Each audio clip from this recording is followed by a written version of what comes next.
Hello everybody, welcome again to my YouTube channel. So in today's video, I would like us to talk about one of the promises the head of state, Dr. William Samoei Ruto, has promised the bodaboda guys. He says the mechanisms in place, or rather he's going to put in mechanism to ensure all the bodabodas, switches from the fuel ones and they're going to use the electric bodabodas. I don't know what your thought on this is, because there are so many people, or rather there are a section of Kenyans who are saying no, that won't work. It's just about the president doing the campaign, trying to sugarcoat everything, and others are like no, this is a good move. The bodabodas, they need to have the electric ones, because according to some people, or rather to the head of state, this is going to create employment to many youths. And there are some people who are saying electricity to start off, it's expensive as compared to a fuel, so it's going to be very expensive to operate the electricity one.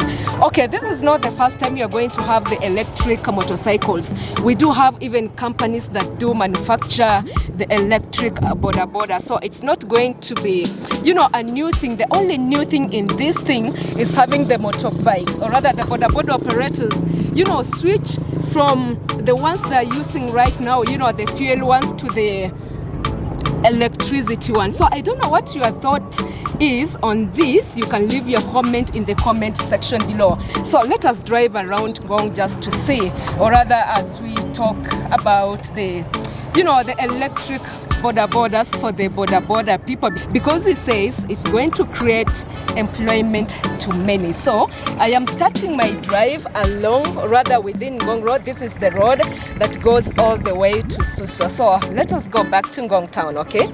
Now this is Ngong Town, and I'm starting my recording at the junction of Ngong Narok Road.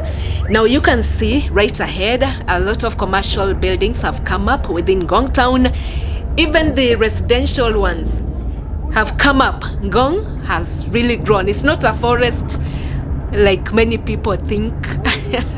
No, it is not. So all the way, like if you proceed, you're going to go to Kiserian, and then even this road ahead, it can take you all the way to Namanga if you do not want to get into the CBD. Now that is not where I am going to, or rather that's not our topic of the day. Our topic of the day is about the head of state saying that he's going to put in mechanism to ensure bodaboda riders switch from the fuel ones to electric bodabodas. Now this is the start or the end of the Ngong Road, all the way to the National Library in Nairobi. So, and remember Ngong Town, it's in Kajiado. So that is what the head of state said, and there's a lot of questions, or rather a lot of questions that have come up, like what are the specifications for the bodaboda bicycles, or rather motorcycles? Is it going to be a 3G, a 4 gear? A 3G, 4 gear, 5 gear. Remember this is going to be a PSV. The higher the speed, the more you're endangering, the customer. So all that needs to be put into place. And then another question comes up, like how cheap is it to operate, or rather to acquire an electric bike? Operate an electric bike compared to a fuel one, petrol. Remember, petrol currently in Kenya is going for 183 a liter. That is Kenya shillings. And when you talk of electricity, most of us are complaining, it's so high. Like, yeah, we buy it in tokens. So for $5, or rather for 50 Kenya shillings, you're going to get 2.5 tokens. So if you do the maths, I wish I got a bodaboda person, for us to know, like if he fueled a liter, how far it's going to take this person. Now, is 50 bob equivalent to 183 a liter? Even doesn't make sense. It doesn't make sense, okay, to me. But anyway, it's a good thing. I like it because one, you know, it's environmental friendly. They're going to be quiet. You know, the boda boys, I don't know if they're going to be happy with it. You know, many of them who love to put the noisy things on their motorbikes, these ones are going to be silent. You won't even notice when a boda is behind you or is coming after you. So to me, I like it, but I'm so sure the boda riders, especially the young generation, they won't like it. And then as we proceed, remember, I'm driving, it's like I'm going towards town, and this is how, when you're exiting Gong town, this is how it looks like. So you can do, if you have a boda person, actually you can tell us if you're going to use tokens or rather electricity for 100 bob or 200 bob. It's equivalent to a liter when it comes to fuel.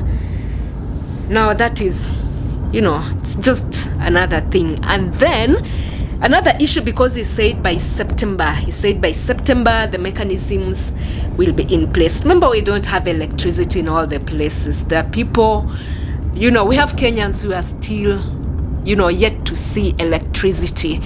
And just imagine if we have a boda person, because they're also, you know, they provide for their families. So you're coming from a place, there's no electricity. I'm like, how is that going to work? Like, you go to the villages, electricity, it's like an on-off thing. It's not full time. You're not sure if you're going to have electricity the whole day. So that is another question, because we are like, how are these people going to charge it? Are we going to have sufficient charging points? Because I'm told, like, for the people who have the electric ones, you know, you drive to a place, you leave your battery there, the one you had, you pick another one that is fully charged, you go with it. It's like how we exchange our cooking gas. So that is the major question, if you're going to have sufficient charging points. You can imagine this person has to dash from Gong all the way to the airport and back. And then you're telling this person that he can only charge again when he gets to the airport. So those are some of the questions that are coming up. I have made an exit from Gong Road. This is a place known as Zambia. Yeah, Zambia in Gong. And as I said, a lot of residential buildings have come up. The place, it's growing, yeah. Standing up to be a cool place to stay. The weather, apart from sometimes it's pretty cold, but I'm getting used to it. So another question is, what is the lifespan of a rechargeable battery? Once you buy your motorcycle, your boda, of course you are going to buy it with a battery. So for you to acquire another one, it's going to be after how long? Remember, these people are depending, you know, on our $5, on our, is it $5? $5, it's a lot. What am I talking about? Sorry, 50 Kenya shillings. Yeah, 50 Kenya shillings. So you can imagine if that thing is going to last for a year, you know, that is a loss. And then how much it will cost to replace or get the electric motorcycle. Just remember, the president says mechanisms are in place, and this is going to, you know, help more youth, you know, get self-employed. So I don't know, what's your take? So I'm still driving within Gong. This is the Gong suburbs. This is called Hilltop Road. Yeah, we got some nice residential apartments, luxurious apartments. You know, they're just some good things that are coming up. But the tarmac road you're seeing right ahead, it doesn't go that far. Just a few kilometers, and then, you know, you're back to the Maram Road. So thank you so much for always coming back to watch my videos. If this is your first time to bump into this channel, kindly consider to subscribe, like, and also share this video. Let me know your comment about, you know, boda riders switching from the fuel driven one to an electric driven motorbike. Thank you so much. See you in the next. Bye for now.